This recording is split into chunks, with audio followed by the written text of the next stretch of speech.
La revue de presse concoctée, mijotée par Julien Cheïda ce matin. Bonjour Julien. Bonjour Antoine. Julien, à la une de votre revue de presse, ces décisions qui choquent la communauté internationale, on l'évoquait à l'instant, Israël a donc décidé d'interdire dans les prochaines semaines toutes les activités de l'UNRWA, l'agence de l'ONU pour les réfugiés, sur son sol. Voilà donc, et la presse s'en empare. Effectivement, la presse arabe, d'abord avec ici le saoudien Arab News, une annonce évidemment très critiquée. Arab News qui titre sur ces deux lois votées à la Knesset, avec ce titre, le Parlement israélien, ces deux lois du Parlement israélien entraveront le travail des humanitaires. Même tonalité en Israël, on le voit ici avec le quotidien Israël Hayom, avec ce titre, Israël rompt ses relations avec l'agence onusienne après que plusieurs de ses membres ont été accusés de complicité avec le Hamas. C'est d'ailleurs l'argument principal utilisé par le gouvernement israélien. Quant au Middle East Eye, on le voit ici, ici, eh bien, il revient, lui, sur la condamnation internationale suite à cette décision. L'Allemagne, la France, le Royaume-Uni, l'Australie, mais aussi le Japon alertent sur les conséquences dévastatrices qu'aurait une telle interdiction. Commentaire aussi de l'Organisation mondiale de la santé. L'UNRWA est une bouée de sauvetage irremplaçable pour le peuple palestinien. Et enfin, pour terminer ce dossier, vu du Royaume-Uni dans le Guardian britannique, cette opposition entre Israël et l'ONU a un nom, je cite, c'est la marque d'un État qui se met lui-même hors la loi. Voilà donc pour cette décision très controversée. On en parlait hier dans votre revue de presse déjà, Julien, la décision du Washington Post aux États-Unis de ne pas soutenir de candidat à l'élection présidentielle américaine, continue d'agiter le monde médiatique et politique. Son patron, lui, a décidé de se justifier sans vraiment convaincre. Effectivement, Jeff Bezos a pris la plume dans son propre journal pour expliquer sa décision avec un argument simple. Il dit que les Américains n'ont pas confiance dans les médias traditionnels. Le journalisme est même la profession en qui les gens ont le moins confiance selon un sondage qu'il cite ici dans son article. Il dit « Nous allons mettre en place une nouvelle stratégie pour que cela change en ne prenant pas position ». Le propriétaire espère donc redorer le blason de son journal. Et donc, mission réussie ? Non, plutôt mission ratée, Antoine. Regardez ici. Quelques heures après avoir annoncé ne pas soutenir officiellement de candidats, eh bien, le Washington Post a perdu près de 200 000 abonnés en quelques heures. C'est ce que nous dit ici la radio publique américaine NPR.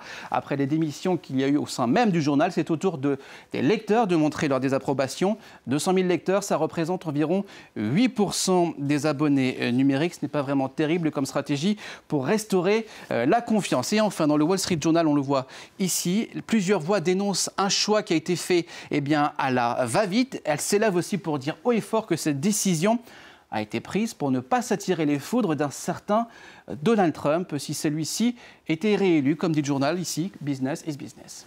On en vient à présent à cette nouvelle qui a surpris tout le monde hier soir dans le monde du ballon rond. Et les ballons d'or 2024 donc reviennent à deux Espagnols, mais ce n'est pas la seule information de la soirée. Alors, on va commencer par la bonne information. Voici ici à la une de l'équipe ces deux Espagnols, Bonmati chez les filles et Rodri chez les garçons.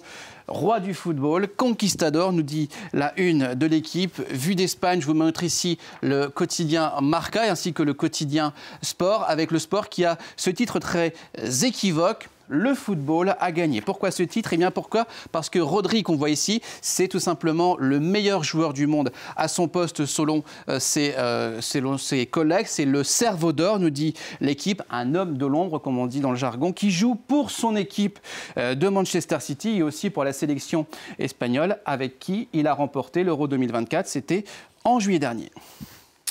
Fin de l'histoire, du coup, Julien ? Presque, mais non. Regardez Antoine ici ce que nous dit El País. El País nous dit Rodri a gagné avec 10 autres personnes. Donc ça, c'est pour revenir sur le fait que ce soit un joueur collectif, j'insiste bien sur ce terme collectif, puisque, eh bien non, ce n'est pas fini. Regardez ici, c'est la une de la Vanguardia à Barcelone. Vinicius, l'attaquant star du Real Madrid, était désigné comme le vainqueur de ce ballon d'or. Et en fait, il ne l'a pas eu. Et la soirée a donc tourné, je vous le disais tout à l'heure, au psychodrame. Son club, averti, on ne sait comment, de cette nouvelle, a refusé de participer à Paris à la cérémonie du Ballon d'Or parce que donc, son joueur aurait dû l'emporter. En tout cas, c'était le favori. Le Vanguardian nous rappelle qu'il a gagné une Ligue des Champions, un championnat, une Supercoupe. toute la capitale espagnole le voyait déjà soulever le trophée. Vexés, donc, les Madrilènes, nous dit Le Monde, ont boudé cette soirée, ont boycotté cette soirée, ne s'estimant pas, je cite, respectés. Au passage, le Real a quand même été désigné meilleur club de l'année et son entraîneur a reçu le prix du meilleur entraîneur. Éditorial de l'équipe ici pour finir ce dossier que je vous invite vraiment à lire.